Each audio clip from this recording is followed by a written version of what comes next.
Start हो गई है from last 1.5 month, and every day we are getting a cases at least 3,50,000 plus cases every day, और जिसमें हमें 3,500 के आसपास एवरी डे डेथ्स भी हो रही है। तो अब हम अपने कश्मीर की बात करेंगे, तो कश्मीर भी इससे अभी बचा हुआ नहीं है, लेकिन कहीं हद तक यहाँ पर एडमिनिस्ट्रेशन जो है उन्होंने पहले से ही लॉकडाउन लगाया हुआ है, तो उस चीज़ की वजह से हम अभी भी बाकी स्टेट्स के मुकाबले में अभी बहुत सेफ एंड सिक्योर है। मगर यहाँ पर भी अभी 5,000 के आसपास इस केस एवरीडे आ रहे हैं। तो अब यहाँ पर आज हम बात करेंगे कि इस कोविड से हम कैसे बच सकेंगे। जैसा कि अगर हम कोई भी इंसान हो, कोई भी बंदा हो जिसको ये पता चले कि मेरा जो दुश्मन है इसके पास क्या हथियार है और ये मुझे कैसे अटैक करेगा, जब हमें ये पता चलता है तो हम इस पे एक अवेयर हो जाते हैं, उसके खिलाफ अपनी स्ट्रेटजीज बनाते हैं। तो उस दुश्मन को मारने के लिए हम अपनी स्ट्रेटजीज तैयार करके उस पे अपने आप को बचा सकते हैं, डिफेंड कर सकते हैं।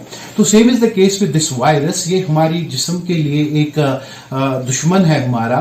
जो वायरस जब हमारे अंदर कोई भी इससे जब हमें इसके बारे में पता चलेगा, जैसा कि हमें अब आज इसके बारे में पूरा पता है कि इसका नाम नोवल कोरोना वायरस है या कोविड-19 है, प्लस अगर हमें इसकी स्ट्रेटजीज भी पता चली है कि ये किस पे हमें अटैक करता है। सिंपली हमारी लंग्स पे अटैक करता है, और हमारी लंग्स में क्या करता है, ये इन्फ्लेमेशन क्रिएट करता है।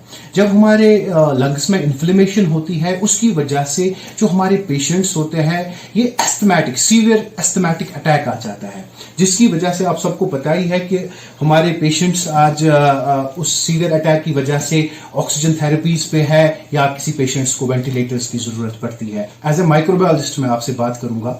एक सिंपल सा लॉजिक है कि ये जो वायरस है, कोई भी वायरस होता है, बैक्टीरिया होता है, फंगस होता है, बॉडी में सिर्फ एक चीज से ग्रो करता है, वो होता है ग्लूकोज।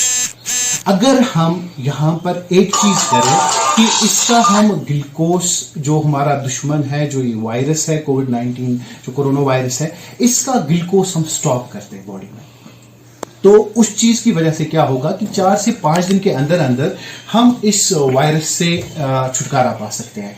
तो अब ये ग्लूकोज हम कैसे अपनी बॉडी में स्टॉप करें, तो हमें पहले ही इसकी जो फूड्स है जिसमें लास्ट पे ग्लूकोज निकलता है, तो वो चीजें बंद करनी है। हमें जो भी ये पेशेंट्स होते हैं इनको राइस बंद करना है, चपातीज बंद करनी है, डायरेक्ट मिल्क बंद करना है, उसके साथ साथ जूसेस बंद करने हैं। तो इन चीजों का जो लास्ट में प्रोडक्ट होता है वो ग्लूकोज होता है बॉडी में। तो ये ग्लूकोज जब इस वायरस को मिलता है, तो ग्लूकोज ही एक ऐसा चीज होती है जिसकी वजह से इन्फ्लेमेशन स्टार्ट हो जाती है, और जब इन्फ्लेमेशन लंग्स में स्टार्ट हो जाएगी तो सीवियर एस्थमेटिक अटैक, हम ऑक्सीजन पे डिपेंडेंट हो जाते हैं। तो ये चीजें हमें अवॉइड करनी है। अब क्वेश्चन यहां पर उठता है कि अगर हम ये चीजें खाना अवॉइड कर दें, जब हम इस कोविड पॉजिटिव पेशेंट, जब हमें कोविड पॉजिटिव रिपोर्ट आ जाती है, अगर हम ये चीजें बंद करें तो खाएंगे क्या? तो सिंपली हमारी बॉडी में क्या होता है, इम्यूनोग्लोबुलिन्स होते हैं। इम्यूनोग्लोबुलिन्स जो होता है ये हमारी इम्यूनिटी को बिल्ड करता है। तो कहां से ये इम्यूनोग्लोबुलिन आता है? इम्यूनोग्लोबुलिन हमें मिलता है प्रोटीन से। तो हमारे जो पेशेंट्स है, कोई भी इस महामारी में मुब्तला हो जाए तो उसको क्या करना है, जो ग्लूकोज वाले जो फूड्स है वो बंद करने हैं। तो यहां पर हमें प्रोटीन डाइट लेना है।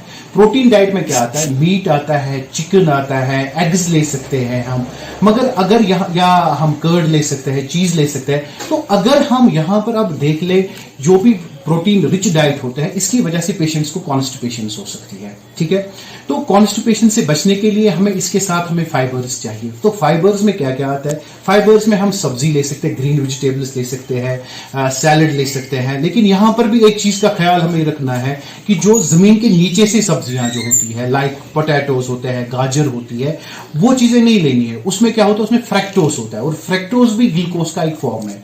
तो हम यहां पर क्या करेंगे, अपने दुश्मन की जो फूड है वो बंद करना है, इसको चारों तरफ से हमें बंद करना है, सो दैट कि हम अपने दुश्मन का जब खाना बंद कर देते हैं तो ये क्वाइट ऑब्वियस है कि हमारा जो दुश्मन है ज्यादा से ज्यादा 3 to 4 डेज सर्वाइव करेगा, और उसके बाद उसकी ऑटोमेटिकली नेचुरली डेथ हो जाएगी। लेकिन इसमें भी एक फेज ऐसा आ सकता है जो 24 to 48 आवर जो क्रूशियल होते हैं इसमें पेशेंट्स के लिए। अगर मैं आपको ये 100% एश्योर करता हूं कि अगर हमने ये जो 20 से 48 घंटे अपने आप को मतलब सेव कर पाए, उससे लड़ पाए, तो गारंटी है इंशाल्लाह with in 5 days a patient will be healthy.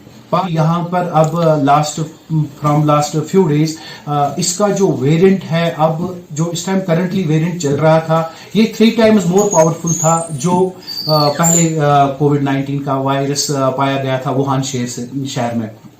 तो अब जो रिसेंटली 3 स्टेट्स में, उत्तराखंड है, उसमें कर्नाटका है, और भी एक स्टेट है जहां पर एक नया वेरिएंट पाया गया, जो भी रिसर्च साइंटिस्ट है वो बोलते हैं, रिसर्चर्स बोलते हैं कि ये 15 times मोर पावरफुल है जो आज की लहर चल रही है। तो हमें आप खुद ही सोचो कि जो इस टाइम 3 times पावरफुल था पहले से, कि कितने पेशेंट्स की डेथ हो रही है, कितने पेशेंट्स ऑक्सीजन सपोर्ट पे है। अब जो 15 times मोर पावरफुल वेरिएंट अब आया है, तो उससे क्या होगा? तो उससे बचने के लिए हमें क्या करना है? सोशल डिस्टेंसिंग का ख्याल रखना है, कार्बोहाइड्रेट्स कंप्लीटली बंद करना है, ग्लूकोज डाइट कंप्लीटली बंद करना है कुछ दिन के लिए, सो दैट कि अगर हम इस दुश्मन को, इस वायरस को, एक फूड जिसकी वजह से कोई भी ग्रो करता है, हर कोई इंसान, हर कोई वायरस, हर कोई माइक्रोब्स, हर कोई फंगस, कोई भी ग्रो करता है ग्लूकोज की वजह से। अब मैं अपने अवाम से अपील करना चाहता हूं कि इस बारी वो अपने रिश्तेदारों के घर बाय फिजिकली न जाए, फोन पे ही मुबारकबाद दे ईद की, फोन ग्रीटिंग्स दे दे, मैसेज करके ग्रीटिंग्स दे दे, एक दूसरे के घर में न जाए। कम्युनिटी ट्रांसफर ऑलरेडी हो गया है, तो ये इससे और ज्यादा बढ़ जाएगा। इस टाइम जो माह रमजान का महीना है, आज इसीलिए कम है क्योंकि हम 5 टाइम नमाज पढ़ते हैं, मुंह हाथ धो लेते हैं, तो मैक्सिमम जो अवाम है वो घर में ही रहना पसंद करते हैं इबादत करने के लिए। तो अब जो रमजान का महीना खत्म हो रहा है, ईद आ रही है, तो कहीं ऐसा ना हो हम ईद की शॉपिंग के लिए बाजार जाएं, वहां पर ये इस हद तक फैल जाएगा, फिर हमें दिल्ली जैसी सूरत हाल से गुजरना पड़ेगा। ये मेरी रिक्वेस्ट होगी, मेहरबानी करके आप अपने आप को सेव करें। Thank you so much.